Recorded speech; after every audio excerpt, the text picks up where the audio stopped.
ஆன்மீக நேயர்கள் அனைவருக்கும் வணக்கம். 2025 குரு பெயர்ச்சி பலன்கள். சித்திரை மாதம் 28ஆம் தேதி ரிஷப ராசியில் இருக்கக்கூடிய குரு பகவான் மிதுன ராசிக்கு மாறுகின்றார்.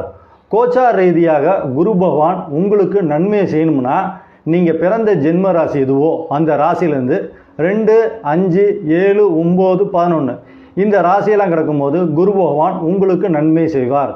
கோச்சார பலன்கள் என்பது நீங்கள் பிறந்த ஜென்ம ராசி எதுவோ அதை அடிப்படையாக வச்சு ஜோதிட பலன்கள் கூறுவது கோச்சார பலன்கள் ஆகும். எந்த ஒரு கிரகமும் நவகிரகமும் உங்களுக்கு நன்மை செய்யணும்னாக்கா அது தனது சொந்த வீட்டையே பார்க்கணும்.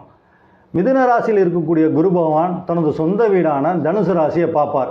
எப்போதுமே ஒரு கிரகம் தனது சொந்த வீட்டை பார்க்கும்போது நன்மைகளை நிச்சயமாக தருவார். இந்த குரு பயிற்சிக்கு எந்தெந்த ராசிக்காரங்க பரிகார ராசிகள், எந்தெந்த ராசிக்காரங்க பரிகாரம் செய்யணும்?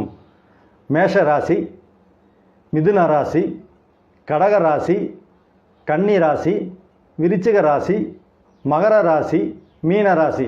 இந்த ராசிக்காரங்களாம் இந்த குரு பயிற்சிக்கு பரிகாரம் செய்யக்கூடிய ராசிகள் இந்த ராசிகளாகும்.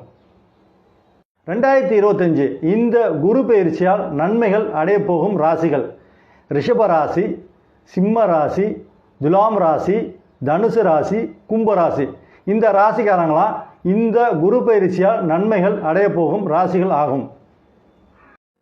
இந்த குரு பயிற்சி அடிப்படையில் உங்களுக்கு நன்மை செய்யணும்னா நீங்கள் பிறக்கும்போது உங்களுக்கு நல்லது செய்யக்கூடிய கிரகங்கள் நல்ல விதமாக இருந்து, அப்படி நல்லது செய்யக்கூடிய கிரகங்களின் தசையும் இப்போ நடந்துச்சுனாக்கா இந்த குரு பயிற்சியை நீங்கள் எதிர்பார்த்த நல்ல பலனை உங்களுக்கு கொடுக்கும்.